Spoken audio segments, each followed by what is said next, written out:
6चा शिक्षण विभाग घेऊन येत आहे एक धमाकेदार रोल प्ले. चला शिक्षण घेऊया. राजर्षी शाहू महाराज. राजर्षी शाहू महाराज इतिहासातलं ते तेजस्वी नाव ज्या शरीरानं आपल्यात नसलं तरी त्यांचे विचार आजही जिवंत आहेत. महाराजांनी एकदा म्हटलं होतं की शिक्षणाची वाताहत ही राष्ट्राची वाताहत असते. कल्पना करा, तेच महाराज आज आपल्यात अदृश्यपणे आपल्या डोळ्यांसमोर उभे आहेत. त्यांच्या नजरेतून आपण पाहतोय आपल्या शाळांची खालावलेली स्थिती, विद्यार्थ्यांची अधोगती, शिक्षणाबद्दलची समाजाची उदासीनता. इतिहासातलं ते महान व्यक्तिमत्व आजच्या वर्तमानाला प्रश्न विचारतंय, मी ज्यासाठी आयुष्यभर झटलो ते शिक्षण आज मागे का पडतंय? प्रेक्षक हो, कल्पना करा, तेच महाराज आज असते तर काय म्हटले असते, त्यांनी काय प्रश्न विचारले असते, काय प्रतिक्रिया दिल्या असत्या. याच प्रश्नाचं उत्तर शोधण्यासाठी आता रंगमंचावर उलगडणार आहे एक संवाद शाहू महाराज आणि त्यांचे विश्वासू सरदार भास्करराव जाधव यांच्यातील. चला तर मग पाहूया इतिहास आणि वर्तमान यांची सांगड घालणारा हा संवाद.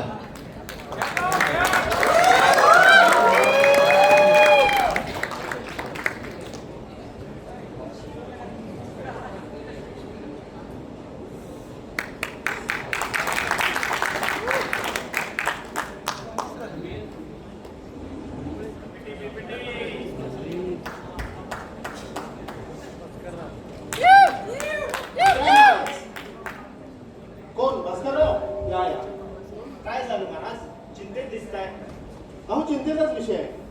हे वर्तमानपत्र वाचलं का? महाराज, तुम्हाला काळजी टाकणारी अशी कोणती बातमी? भास्करराव, अहो या वर्तमानपत्रात असं म्हटलंय की महाराष्ट्रात शिक्षणाची परिस्थिती खालावत चाललेली आहे.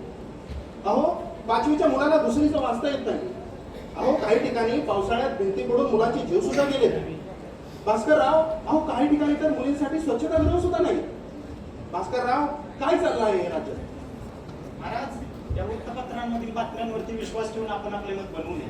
ही वृत्तपत्र अतिशयोक्तीपर चित्र रंगवतात, पण काळ भरपूर बदललाय महाराज. ते कसं काय? महाराज, आता शिक्षणाने उंच भरारी घेतली. शिक्षण आता मोफत आणि सक्तीचे झाले आहे. मुलींना तर 12वी पर्यंत शिक्षण मोफत आहे. त्याचबरोबर शिक्षकांच्या भरती वेळेवर होत आहे आणि ते शिक्षक मुलांमध्ये गुणवत्तावर्धन करण्यासाठी भरपूर प्रयत्न करतायत महाराज. त्याचबरोबर शिष्यवृत्ती आहेत, प्रोत्साहनपर योजना आहेत महाराज. भास्करराव, तुम्ही म्हणताय त्यात काहीतरी तथ्य असेल, पण मला एक माहिती की केवळ कागदी योजनांनी शिक्षण होत नाही. शिक्षणासाठी लागतात ती माणसं, जिवंत, जिद्दीने पेटलेली आणि तेवढीच जात. खरं आहे महाराज. भास्करराव, अहो आठवतो का ज्या वेळेला कोल्हापूर संस्थानामध्ये आपण शिक्षणाची मुहूर्तमेढ रोवली? भास्करराव, समाजातील ज्या घटकांना शिक्षणाची दारं बंद होती ती आपण खुली केली. भास्करराव, शिक्षण हे शिक्षण न ठेवता तो राजधर्म बनवला. खरं आहे महाराज. पण महाराज, मला असं वाटतं की या वृत्तपत्रांमधील बातम्यांवरती विश्वास ठेवून आपण आपले मत बनवू नये. त्यापेक्षा मी एक सुचवू का महाराज? काय म्हणताय? महाराज, आपण एखाद्या शाळेला भेट देऊया, तेथील खरी परिस्थिती काय आहे ते पाहूया. मुलांची तयारी काय आहे, शिक्षकांची तयारी काय आहे ते आपण पाहूया आणि त्यानंतर आपलं मत बनवूया महाराज. भास्करराव, तुम्ही म्हणताय ते पण योग्यच आहे. आपण एक शाळा भेट करूच. चला.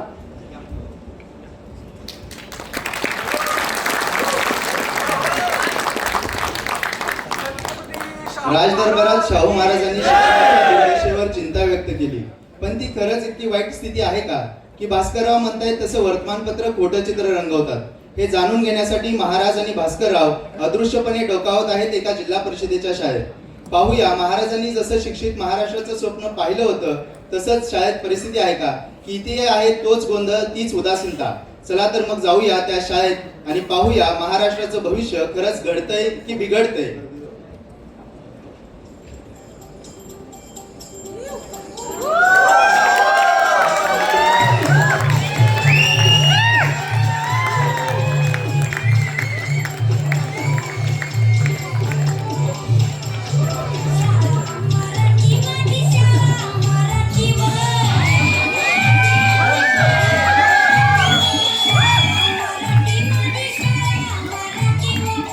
Let's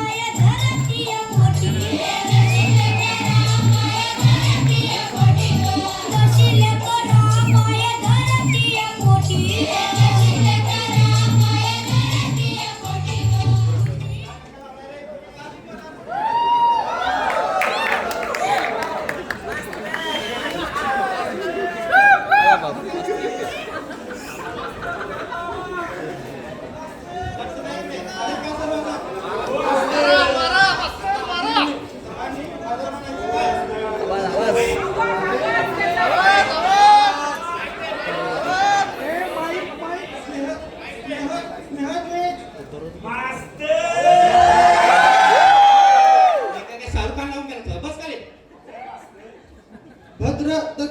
भद्र क्षितिज आई बापाला काहीच पण सापडलं तुझ्या टियांश टियांश रुनई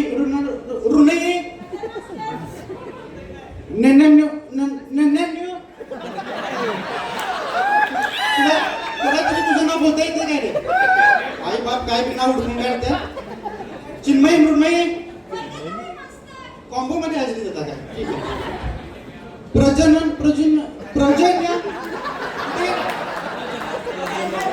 अरे काय नाव होतं दुसरा असं मला मार काय लावशी कुठेतरी सुरेश सुरेश बरं ठीक आहे ऋत्विका तुम्ही असलंच नाव आहे का ठीक आहे आनंदी आनंदी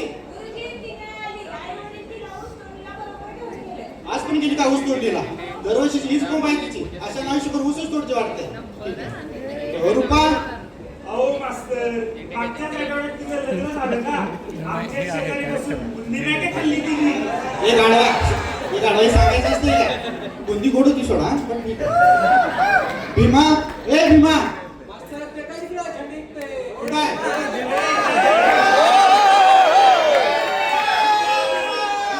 शाळा सोडून असलेच प्रकार करतोय बरं ठीक आहे घुंगरू शेठ घुंगरू शेठ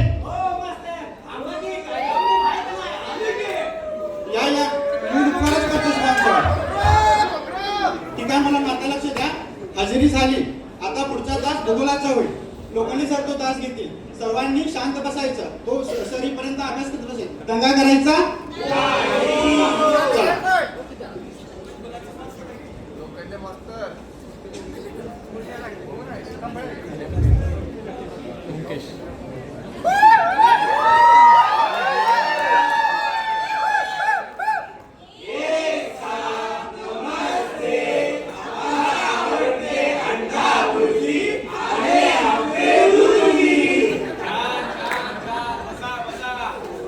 सगळे एकदम आनंदात दिसताय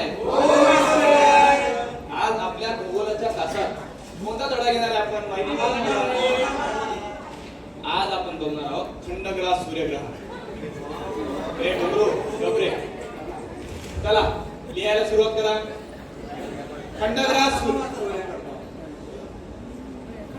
खंडग्रास सूर्यग्रहण म्हणजे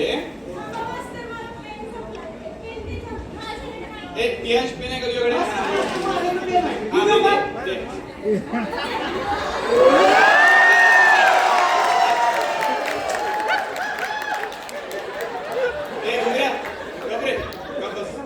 चला लिहायला सुरुवात करा खंडग्रास सूर्यग्रहण म्हणजे चंद्र हा सूर्य आणि पृथ्वी या दोघांच्या मध्ये येतो त्याला आपण खंडग्रास सूर्यग्रहण अरे गाढवा सुग्रास नाही ते खंडग्रास आहे खंडग्रास अरे गधड्या चंद्र हे सूर्य आणि पृथ्वी या दोघांच्या मध्ये येतो चला लिहून घ्या शाळा आहे का मसली बाजार आहे खंडग्रास सूर्यग्रहण याच्यामध्ये चंद्र सूर्य आणि पृथ्वी यांच्या मध्ये येतो आणि चंद्राची सावली सूर्यावर पडते अहो मास्तर मग ती चंद्रा कुठं उभी असते अरे गधड्या चंद्र नाही ते चंद्र आहे आम्हाला वाटलं आमच्या गल्लीतली चंद्राबाई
शेठ म्हणजे गावचं पुत्र म्हणजे गावचं सुपुत्र.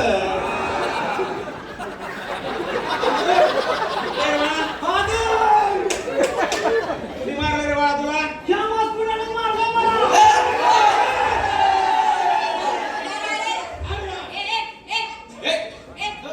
या या मॅडम या या या या. कोण आहे बाई? अरे गट शिक्षण अधिकारी मॅडम आहेत या. अरे, तालुक्याच्या शिक्षण विभागाच्या जिल्हाधिकारी. अहो मॅडम, तुम्ही यांना ओळखलं नाही? हो, हे आमचे सरपंच साहेब. सरपंचाच काय घेऊन बसला आमचा भाऊ म्हणजे आमचं लय. अहो, आमचं सोडा हो, अख्ख्या गावचं नेतृत्व ते. गावचंच काय घेऊन बसला आमचा भाऊ म्हणजे तालुक्याचं नेतृत्व. तालुका सोडा, जिल्ह्याचं लय मोठं नेतृत्व आहे. मी म्हणतो भाऊ ना आपण माणूस नाही. नेतृत्व हे पुरुषच नाहीत. महापुरुष आहेत, महापुरुष. ठीक आहे असू द्या तुमचं हे. बरं गुरुजी मला सांगा कुठला तास चालू आहे? मॅडम व्याकरणाचा तास चालू आहे, तुम्ही विचारून घ्या काय विचारायचं. व्याकरणाचा तास चालू आहे. बरं मुलांना तुम्हाला मी आता प्रश्न विचारू? हो मॅडम. ठीक आहे. मला सांगा लिंगाचे प्रकार किती आणि कोणते? तू सांग. लिंगाचे प्रकार 3: स्त्रीलिंगी, पुल्लिंगी आणि नपुंसकलिंगी. अरे वा. बरं त्याचं उदाहरण कोण मला सांगेल? मॅडम हा, तू सांग. नाही सोपं आहे मॅडम. आमच्या अख्ख्या वर्गाला माहितीये. तो फळा ती शाळा आणि ते मास्तर.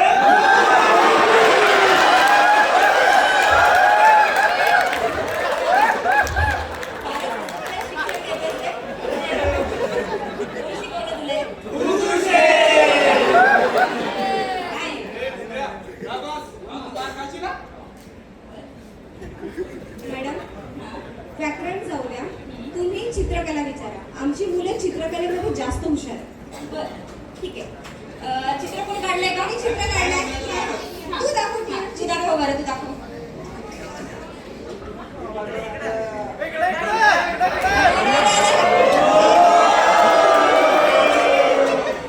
हे कसलं चित्र काढलंयस?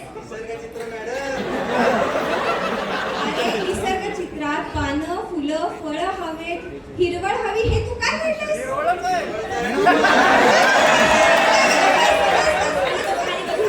बस. ठीक आहे. अजून कोणाला येतं का ड्रॉइंग? तुला येतं? हा. दाखव मला.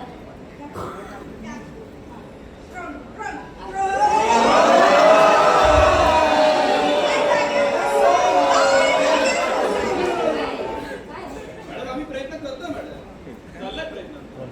ठीक आहे. गणित विचारते मी. पाडा येतो का कोणाला? मला तू 27चा पाडा म्हणून दाखव. 27 सोपा आहे.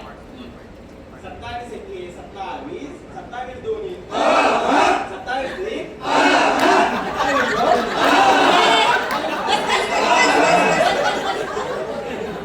अरे बाळा तुझ्या 27च्या पाड्यात अंक कुठे आहेत? आमच्या मास्तरने शिकवलंच नाही पण तो चालेल शिकवलं. मास्तर शिकवलं आमचं.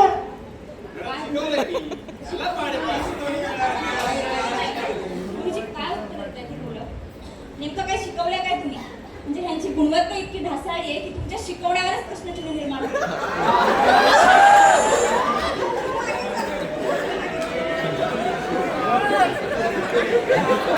तुमचा प्रयत्न दिसत नाहीये. किती प्रयत्न करताय तुम्ही ते दिसतंय आम्हाला. आणि जर तुम्ही खरंच प्रयत्न अरे काय चाळे चालले रे तुझे?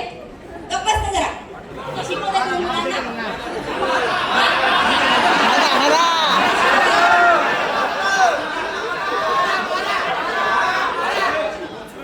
किती या? मॅडम हा टुकार पोरगा आहे हा. सरपंचाचा पोरगा आहे. कसं सांगायचं त्याला? तुमचे हे जर प्रयत्न असेच चालू असणार आहेत ना तर या विद्यार्थ्यांचं भवितव्य मला अंधारात दिसतंय. मॅडम कोरोना काळापासून मुलांचं लक्ष अभ्यासात कमी आणि मोबाईलमध्ये जास्त आहे. नाही नाही हे तर मला सांगूच नका. तुम्हाला लक्ष वेधता येत नाही ही तुमची चुकी आहे. गव्हर्नमेंटने तुम्हाला डिजिटल टीव्ही, स्मार्ट टीव्ही जादूच्या पेटाला दिले आहेत ना, त्यांचा वापर करताय का रे तुम्ही? करताय का? करताय का? हात पण लावू देत नाही मास्तर. नाही मॅडम असं काही नाही, आम्ही प्रयत्न करतोय. तुम्हाला ज्या स्मार्ट पेट्या दिलेल्या आहेत त्यांना फक्त शोभेच्या पेट्या करू नका, त्या विद्यार्थ्यांना वापरायला द्या. हो हो. नाही, मला मान्य आहे परिस्थिती जरा गंभीर आहे. तुम्ही काही बोललं तरी पालक घेऊन तुम्हाला तुमच्या अंगावर धावून जातात. पण तुम्ही हे लक्षात असू द्या की ही दगडाविटांची शाळा म्हणजे काही फक्त इमारत नाही आहे आणि तुम्ही शिक्षक म्हणजे काही फक्त पगार घेणारे कर्मचारी नाही आहात. त्याच्यामुळे आम्हाला मर्यादा आहे. आम्ही एका विद्यार्थ्याला थोडं रागवलं, पालक आमचं पालक नव्हतात. बघितलंच तुम्ही. नाही, मला हे मान्य आहे. पण तुम्ही हे लक्षात घेतलं पाहिजे की तुम्ही आज इथे जे शिकवणार आहे त्याच्यामुळे उद्या ह्यांचं भवितव्य घडणार आहे किंवा बिघडणार आहे ची जरा जाण असू द्या. बरं, ठीक आहे. बाई, मला सांगा उद्या कोणता दिवस आहे? उद्या स्वातंत्र्य दिन आहे मॅडम. ए बाळ, तू सांग रे. मॅडम, उद्या प्रजासत्ताक दिन आहे. मॅडम तेच परत माहिती आहे त्याला शिका, त्याच्याकडनं शिका. ठीक आहे. त्या राष्ट्रीय सण त्याचं जरा भान असू द्या आणि योग्य ती तयारी करा. उद्या मॅडम, मी एकदम छान छान आहे. आहे. तुम्ही फक्त बघा. उद्या मी जरा वेगळ्या केंद्रात असणार आहे. मला पुन्हा ओरडायची वेळ आणू नका. नक्की नीट व्यवस्था करा. येस ठीक आहे.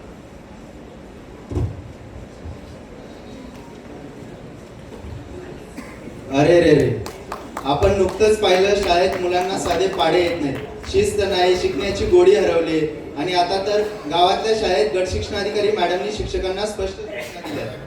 गुणवत्ता सुधारली पाहिजे, विद्यार्थ्यांना योग्य मार्गदर्शन मिळालं पाहिजे आणि सर्वात महत्त्वाचं राष्ट्रीय सण तरी शिस्तबद्ध साजरा झाला पाहिजे. पण खरंच त्या सूचनांचा परिणाम होतोय का की परिस्थिती तशीच अनागोंदी? पाहूया प्रजासत्ताक दिनाचं हे दृश्य. गावकरी, शिक्षक, सरपंच, विद्यार्थी काय धमाल करतायत.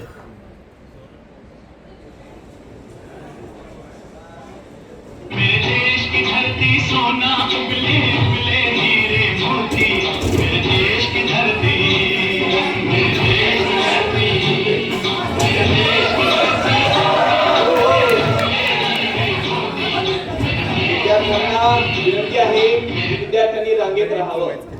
पाटील सर, सगळ्यांना रांगेत घ्या. आज प्रजासत्ताक दिन. पंखा चालू केला की हवा येते, पंखा चालू केला की हवा येते आणि 26 जानेवारीला दरवर्षी प्रजासत्ताक दिन येतो. आज आपल्या शाळेच्या प्रांगणात प्रजासत्ताक दिन साजरा करणार आहोत. त्यासाठी प्रमुख पाहुणे म्हणून आपल्या गावचे सरपंच माननीय शेवंता मॅडम आणि सरपंचपती येणार आहेत. त्यांचं आपण टाळ्यांच्या गजरात स्वागत करावं.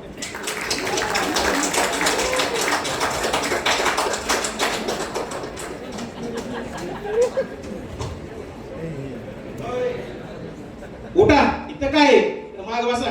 सारखं पुढं पुढं लागतंय बाईला. उगाच सरपंच केली. मी अरे वा वा. तुझं काय आहे मध्ये मध्ये? सर तिकडं. पावर माझा आहे का खावाचा आहे? हे बस रे, सगळे लाईनी थांबले का? चला, आज प्रजासत्ताक दिन. प्रजासत्ताक दिनानिमित्त ध्वजवंदनासाठी मी माननीय सरपंचांना विनंती करतो की त्यांनी समोर यावं. साहेब थांबा थांबा थांबा साहेब. ध्वजारोहण हे मॅडमच्या हस्ते होईल. असं कसं? त्या सरपंच आहेत तशा आम्हाला वरिष्ठांकडून ऑर्डर आहेत, नाही तर मॅडमचं सरपंच पद धोक्यात येईल बरं का? बाबू, या मॅडम. शेवंते ये. अगं ये, मास्तरी म्हणतात तसं काय होत? काहीच करायचं नाही मॅडम. फक्त दोरी सोडायची. मॅडम समोर या. फक्त दोरी ओढायची. ये, काहीच करायचं तुमची दोरी वड.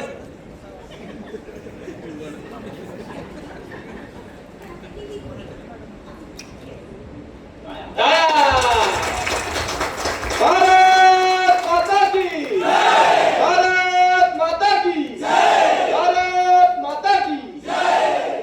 आता आपल्या माननीय सरपंच मॅडमना मी विनंती करतो की प्रजासत्ताक दिनानिमित्त त्यांनी आपले 2 मौल्यवान शब्द बोलावेत. मॅडम, या काय बोलायचं मला नाही जमायचं. काहीच बोलू नका, फक्त 2 शब्द बोला. काय? विद्यार्थ्यांनी खालून बसून घ्यावं. विद्यार्थ्यांना प्रसाद मिळालाय का? हा, मिळून जाईल. का बसा. Mummy mummy.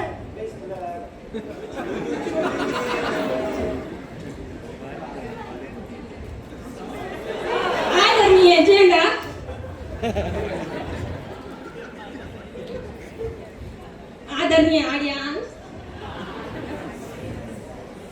आदरणीय आमचे आहो यांना नमस्कार करून मी माझ्या आजच्या आदरणीय भाषणास सुरुवात करते. आजचा दिवस खूप आदरणीय आहे, तुमच्यासाठी पण, आमच्यासाठी पण आणि आमच्या यांच्यासाठी पण. एवढं बोलून मी माझं भाषण संपवते. जय हिंद, जय महाराष्ट्र. अक्कल बिक्कल आहे का नाही? आई बोलती पायातली मान पायातच बरी म्हणतात ना लोक. बरंच पिचकर आहे. अडाणी ते अडाणीच. त्यांचं बायको साहेब. त्याचा गावावर परपंच रे.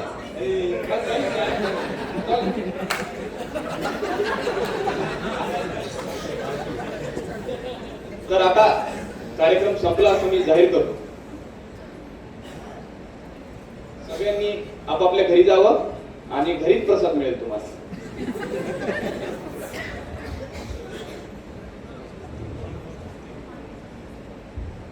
एवढं लाजिरवाणं कधी वाटलं नव्हतं.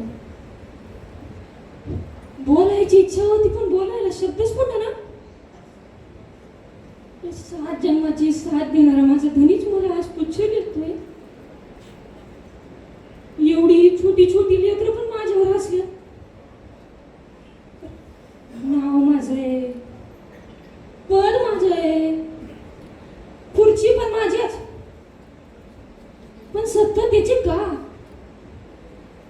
याचं एकच उत्तर वाटत आहे, मी शाळेला गेले नाही, मी शिक्षण घेतलं नाही, म्हणून मी पण शिक्षण घेणार आणि माझी कुवत सिद्ध करणारच.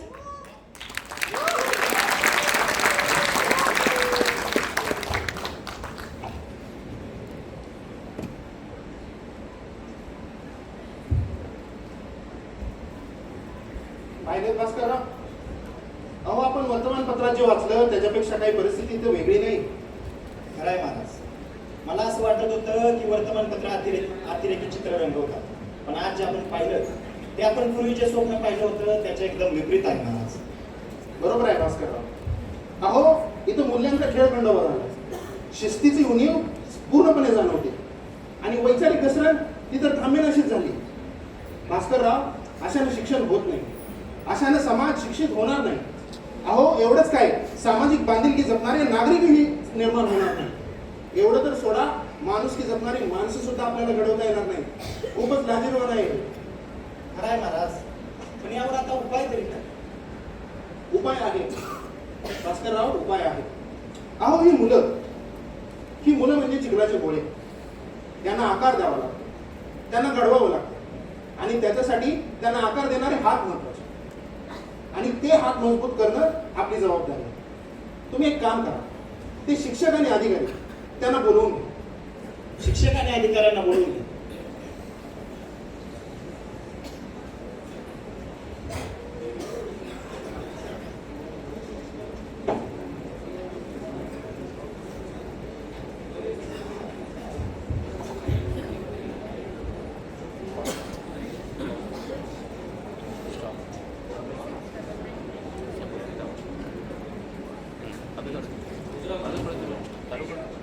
महाराज, तुमचं बोलावं आला, काही चुकलं का? चुकलं म्हणजे आम्ही शाळेमध्ये येऊन पाहिलं. शाळेमध्ये जे आम्ही पाहिलं ते अस्वस्थ करणार होतं. शाळेतून येणारा आवाज ज्ञानाचा नव्हता, तो होता सवयीचा, उदासीनतेचा. आणि प्रजासत्ताक दिनाचा सोहळा ध्वज उंच होता, पण विचारांची उंची खूपच बुटकी दिसली. माफ करा साहेब, पण आम्हाला काही समजलं नाही. समजलं नाही म्हणजे शाळेत येऊन आम्ही पाहिलं, मुलांना धड पाढे पाडणार, चित्रकलेच्या नावाखाली काही विभत्सपणा चालू आहे तो आम्ही पाहिला. आणि ज्या स्त्रियांच्या सक्षमीकरणासाठी आम्ही प्रयत्न केले होते ते मातीत मिळाले असं वाटते. पण साहेब, आम्ही शासनाच्या योजना आहेत त्या आम्ही खूप व्यवस्थितरित्या पाळतो अहो, आहोत. योजना राबवताय का पाट्या टाकताय? तुमच्या योजना 9 वाजता सुरू होतात आणि संध्याकाळी 5 वाजता संपतात. याने समाज घडणार आहे का? समाज असा घडत नाही, समाज घडतो शिक्षणाने, आणि शिक्षण ही निरंतर चालणारी गोष्ट आहे. करावं लागतं. आणि तुम्ही काय करताय? पण साहेब, शिकवण्यापेक्षा इतर अशैक्षणिक कामामध्येच आमचा खूप जास्त वेळ जातो. जनगणनेची कामे असतात, आपत्ती निवारणाची कामे असतात, ऑनलाईन माहिती गोळा करायची बस असते. झालं तुमचं. कामे भरमसाठ पण काम शून्य. शिक्षणाच्या आधारावरती आम्ही या देशाची आणि महाराष्ट्राची पायाभरणी केली, त्याचाच कसा खेळखंडोबा करून ठेवला तुम्ही? अरे आम्ही ज्या वेळेला शिक्षणाची सुरुवात केली तेव्हा शूद्रांसाठी शाळा उघडल्या, वसतिगृहे काढली, शिष्यवृत्त्या दिल्या. त्या काळी हा पूर्ण समाज आमच्या विरोधात होता, पण आम्ही डगमगलो नाही. आम्ही त्यावेळेला प्रयत्न केले. आज तुमच्याकडे योजना आहेत, संसाधनं आहेत, मनुष्यबळ देखील आहे, तरी शिक्षणाची ही अवस्था, हा प्रश्न कधी स्वतःला विचारले?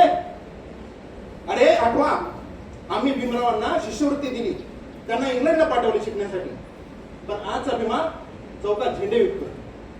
त्या काळी आम्ही आनंदीबाईंना आमच्या राजदरबारात वैद्यकीय सेवेची संधी दिली, आणि आजची आनंदी आम्हाला राणा वनात उन्हात फिरताना दिसते. अरे आठवा, सावित्रीबाईने शेणाचे आणि दगडाचे गोळे सहन करून त्यावेळेला स्त्रियांचं नेतृत्व केलं, आणि आजची शेवंता गावाचे नेतृत्व करताना तिला 4 शब्द सुचत नाही, कसलीही अधोगती. अरे आपल्या गावातली माणसं, ती अडाणी, ती अशिक्षित, पण मनाने तेवढीच चांगली, त्यांना जगाची ओळख नाही. पण तुम्ही तर मोठमोठ्या परीक्षा देऊन इथं आलात ना, तुम्हाला शिक्षणाचं महत्व कळायला नको? अरे शिक्षक म्हणजे केवळ पुस्तकाची पोपटपंची करणारा पोपट नव्हे, शिक्षक म्हणजे समाज घडवणारा शिल्पकार असतो. तुमच्या वर्गातील विद्यार्थी हा उद्या या देशाचं भवितव्य घडवणार आहे. अरे तुम्ही जर तुमच्या कर्तव्यात कसूर केली तर या राष्ट्र निर्माणाच्या कार्यामध्ये खंड पडणार आहे, आणि मला हा खंड पडलेला अजिबात मान्य नाही. माफ करा महाराज, चुकलं आमचं. तुम्ही आमचे डोळे उघडले. आम्ही आता परिवर्तनाचा विडा उचलू महाराज. आम्ही विद्यार्थी, पालक, शिक्षक सर्वजण एकत्र येऊन नवी दिशा देऊ महाराज, आणि तुम्हाला एका वर्षात सकारात्मक बदल दाखवूच. ठीक आहे बाळा, तुम्ही म्हणताय तर तुम्हाला एक संधी देण्यास हरकत नाही. काय भास्करराव? खरंय महाराज. पण आम्हाला 1 वर्षात बदल दिसायला हवा. जरूर जरूर. ठीक आहे, या तुम्ही.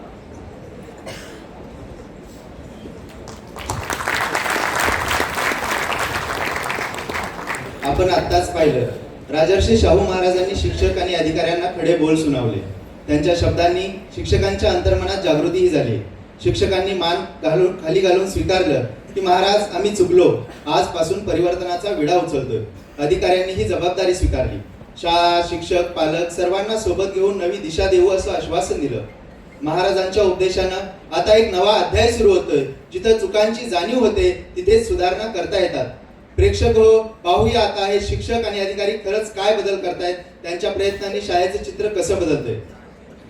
प्रेक्षक हो, हे दृश्य पहा, जिथं शिक्षक आता फक्त शिकवणारे नाहीत तर विद्यार्थ्यांचे मार्गदर्शक बनले. पाटील सर पाड्यांचा चार्ट दाखवत आहेत. विद्यार्थी फक्त पाठांतर करत नाही तर गटात उभे राहून पाडे म्हणतायत. कधी गाण्याच्या लयीत, कधी खेळाच्या स्वरूपात विद्यार्थी पाडे म्हणतायत.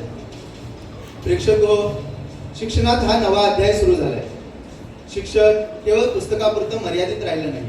डिजिटल बोर्ड, साहित्य पेटी, जिवंत प्रात्यक्षिकातून विज्ञान आज डोळ्यांसमोर उभं राहते. खंडग्रास सूर्यग्रहण म्हणजे काय, सूर्य, पृथ्वी आणि चंद्राची रचना दाखवत ग्रहणांची प्रक्रिया स्पष्ट केली जाते.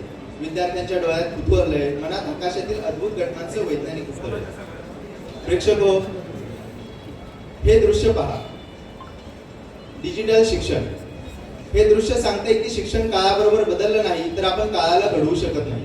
डिजिटल शिक्षणामुळे विद्यार्थ्यांना केवळ ऐकायला नाही तर पाहायला, अनुभवायला, स्वतः कृती करून शिकायला संधी मिळते. डिजिटल बोर्डवर गणित उदाहरणं स्पष्ट दिसत आहेत. अवघड संकल्पना सोप्या आणि जिवंत होत आहेत. आजचा विद्यार्थी फक्त वहीत उत्तर लिहित नाही तर तंत्रज्ञानाच्या सहाय्याने स्वतः विचार करायला शिकतोय. भविष्यातली सक्षम नागरिक घडवणारी हीच शिक्षण पद्धती आहे. प्रेक्षक हो, हे पुढचं दृश्य पहा. शिक्षण म्हणजे केवळ मेंदूचा विकास नव्हे तर शरीर आणि मनाचाही समतोल विकास. आज हे 2 विद्यार्थी सूर्यनमस्कार करतात. सूर्यनमस्कारातून शरीर लवचिक होतं, रोग प्रतिकार शक्ती वाढते, मन एकाग्र होतं. दररोजचा सूर्यनमस्कार विद्यार्थ्यांना शिस्त, नियमितपणा, आत्मसंयम शिकवतो.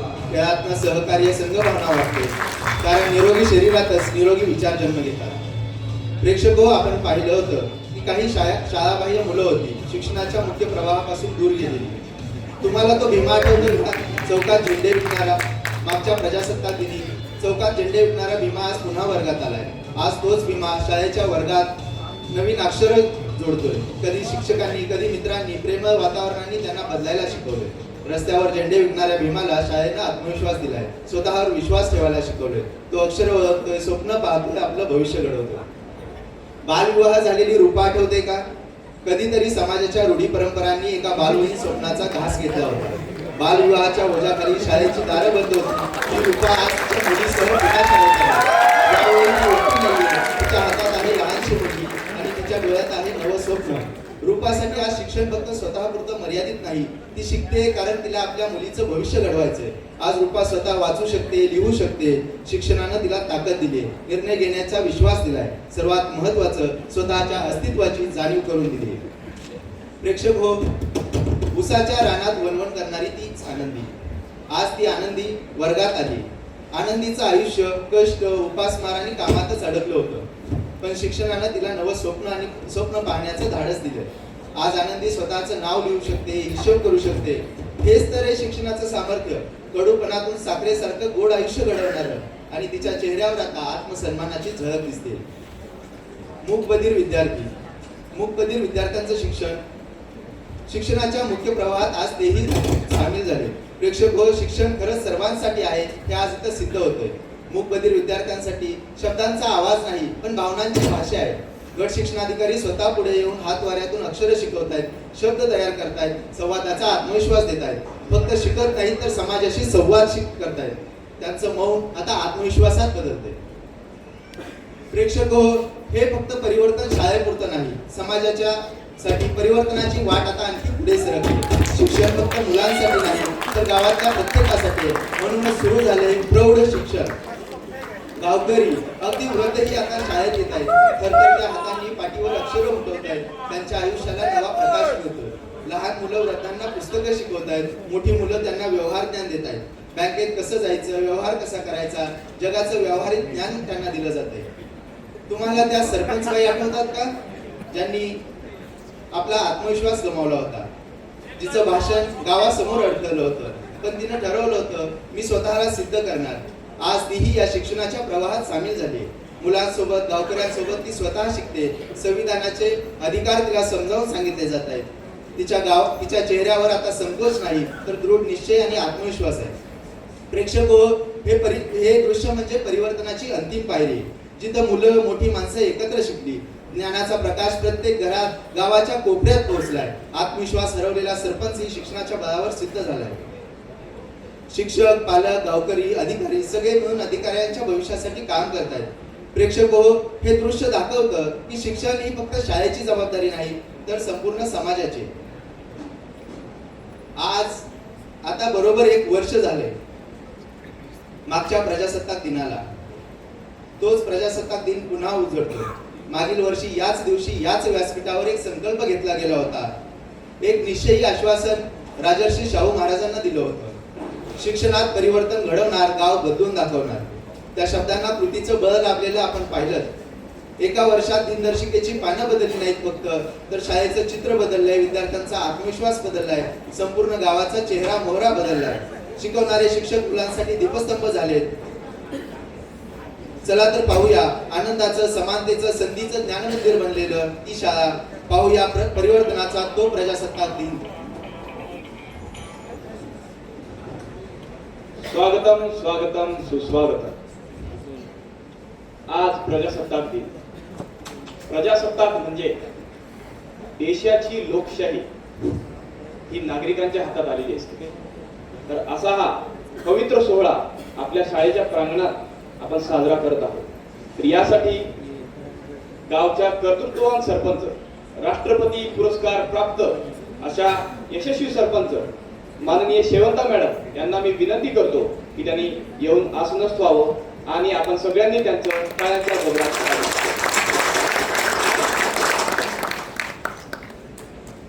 शाळा व्यवस्थापन समितीच्या काही सदस्यांना मी विनंती करतो की त्यांनी येऊन आसनस्थ व्हावं. त्याचबरोबर आपल्या गावातील काही प्रतिष्ठित नागरिक सुद्धा आलेले आहेत, ती सुद्धा डायसवर येतील. आता आपल्या गावच्या कर्तृत्ववान सरपंच आपल्या गावाचं रुपडं पालटवणारं असं नेतृत्व, आपल्या गावाला वेगळी उंची देणारं आणि स्वतः सुशिक्षित होऊन गावाला सुद्धा एक वेगळी ओळख देणारं असं नेतृत्व म्हणून आपल्या शेवंता मॅडम यांना आपण ओळखतो. यांना मी विनंती करतो की त्यांनी ध्वजवंदनासाठी समोर यावं.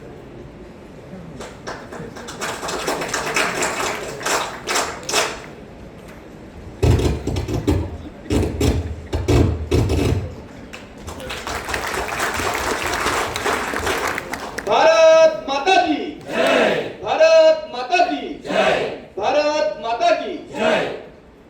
माननीय शेवंता मॅडम आपल्या गावच्या सरपंच यांना मी विनंती करतो की आता आपल्या या पवित्र सोहळ्यानिमित्त त्यांनी आपले मोलाचे 2 शब्द आपल्या प्रेक्षकांसमोर सादर करावे.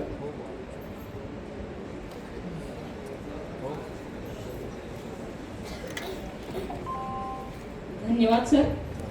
नमस्कार सर्व गावकरी मंडळी आणि माझ्या लाडक्या विद्यार्थ्यांना प्रजासत्ताक दिनाच्या हार्दिक शुभेच्छा. गेल्या वर्षी गावाची सरपंच होती हो, पण बोलायला शब्द नव्हते. सगळ्यांसमोर उभी होती पण नजर खाली होती. प्रजासत्ताक दिन होता पण प्रजासत्ताक म्हणजे काय हेच माहित नव्हतं. झेंडा उंचावत होता हो, पण या झेंड्याचा अर्थच माहित नव्हता, कारण मी निरक्षर होते. काही वर्षांपूर्वी आपल्या शाळेत ना धड शिक्षक होते, ना उपक्रम, ना मुलांमध्ये आत्मविश्वास. मात्र आज आपल्या शाळेतली मुलं फक्त पुस्तकच वाचत नाही तर ती स्वप्न पाहायला शिकली आहेत. शिक्षक जीव ओतून काम करतायत, नवनवीन उपक्रम राबवत आहेत. मुलं विचार करायला शिकली आहेत आणि फक्त मुलंच नाही तर प्रौढांनाही त्यांनी शिक्षण दिलंय. हो, मी पहिल्यांदा माझ्या हातात पुस्तक घेतलंय, स्वतःचं नाव लिहिलंय, तेव्हा कळालं की सत्ता म्हणजे फक्त खुर्ची नाहीये, सत्ता म्हणजे विकासाचं साधन आहे. इथं उभीही राहू शकत नव्हती मी, कारण अशिक्षित होती ना. तेव्हा आज कळालं शिक्षणाचं काय महत्व होतं. प्रजासत्ताक दिन होता, प्रजासत्ताक मला वाटलं की प्रजेची सत्ता, पण आज कळलं प्रजासत्ताक म्हणजे फक्त प्रजेची सत्ता नाही तर सुशिक्षित प्रजेची सत्ता आहे.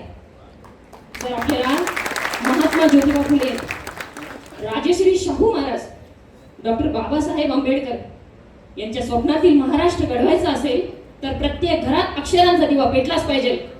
कारण की झेंडा उंचावणं सोपं आहे, मात्र विचार उंचावणं महत्वाचं आहे. एवढं बोलून मी माझं भाषण संपवते. जय हिंद, जय महाराष्ट्र.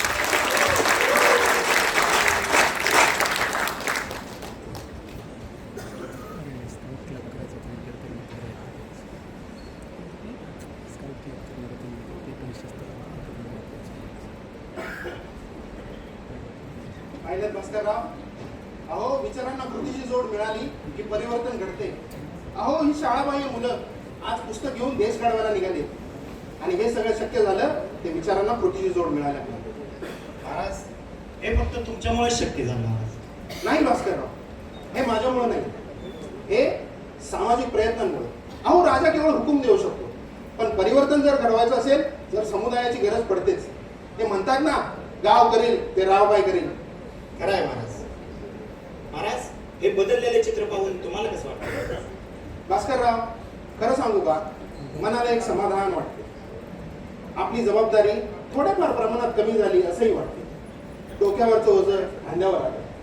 आपण जी शिक्षणाची ज्योत इतक्या वर्षांपूर्वी पेटवलेली, आज त्या ज्योतीची मशाल झाली आणि ती मशाल, ही मुलं, हे शिक्षक, हे गावकरी, हे अधिकारी, ती मशाल घेऊन आज आपल्या देशाला उद्या उज्ज्वल भविष्य दाखवणार.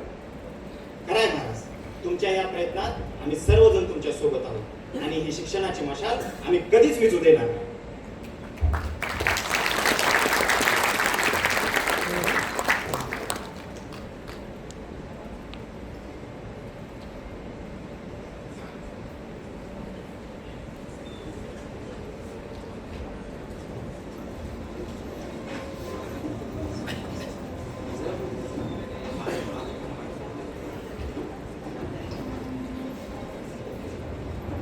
विद्ये विना मोती गेली,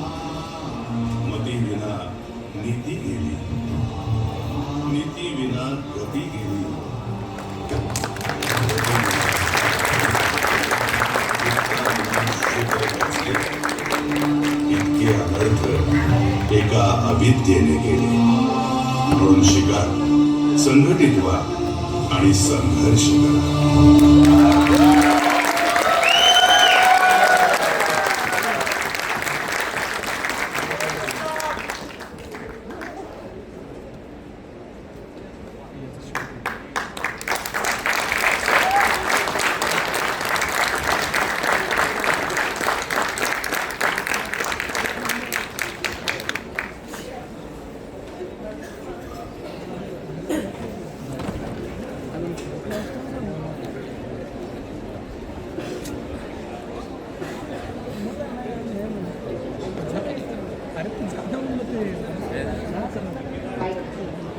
सर्वांनी एकदा जोरदार शिक्षण विभाग